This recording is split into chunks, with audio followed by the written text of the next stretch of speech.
शहादा आदिवासी समाजाच्या महिलेनं विरोध केला म्हणून तिचा खून करणं ही बाब राज्यासाठी चांगली नाही। भविष्यात असले प्रकार खपवून घेतले जाणार नाहीत। खून करणारा व्यक्ती हा गुन्हेगारी प्रवृत्तीचा असल्यानं त्यावर मोक्कासारख्या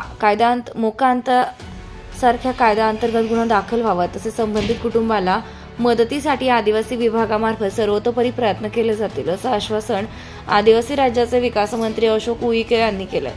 शहरानजीक मोलोणी येथील रहिवासी दीपाली चित्ते या विवाहितेनं गोहत्या थांबवा, तुम्ही चुकीचे व्यवसाय करत आहात, हे करू नका असं सांगितल्याचा राग आल्यानं एका मुस्लिम समाजाच्या युवकानं 29 डिसेंबरला दीपालीवर चाकूनं वार करत गंभीर जखमी केलं होतं।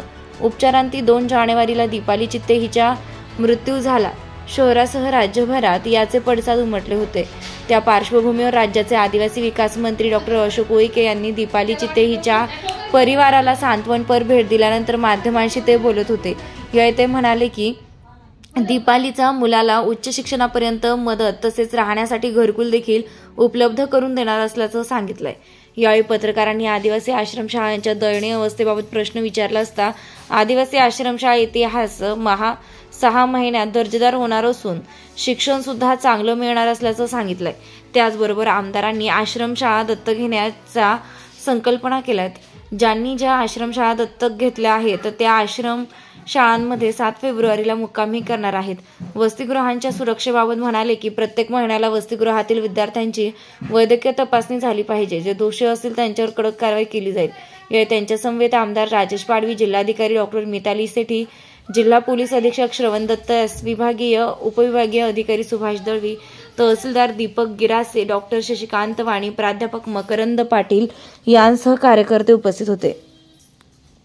शहादा तालुक्यात जी घटना घडलेली त्यासाठी शांततापर बैठक दिलेली आपण काय मागणी केलेली त्यांच्याकडनं आणि आपण काय आश्वासन दिलेले त्यांना?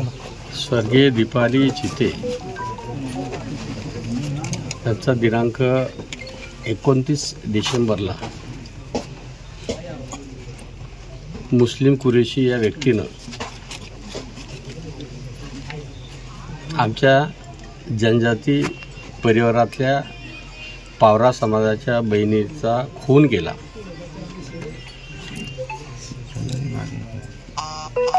ही बाब अतिशय गंभीर आहे। त्यामुळे आम्ही आज आदिवासी समाजाच्या पावरा समाजाच्या मुलीनं गोतस्करी करणारा व्यक्ती, अवैध व्यवसाय करणारा व्यक्ती, दारू पुरवठा करणाऱ्या व्यक्तीनं हे तुम्ही जे व्यवसाय करत आहे हे चुकीचे करत आहे, गोतस्करी करू नये अशा प्रकारचा तिनं शब्द बोलल्यामुळे, त्यांना थांबवण्याचे प्रयत्न केल्यामुळे, विरोध केल्यामुळे आमच्या बहिणीचा खून केला, हत्या केली। त्यामुळे आज शासनाच्या वतीनं शासन म्हणून आम्ही सर्व या ठिकाणी पोहोचलो।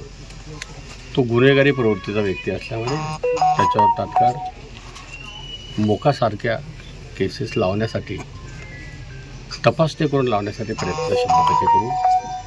परिवाराला भेट दिली। अतिशय गरीब कुटुंब आहे, लहान मुलगा आहे। त्या मुलाला शिक्षणासाठी विभागाच्या माध्यमातून सर्वतोपरी प्रयत्न आम्ही 100% करणार।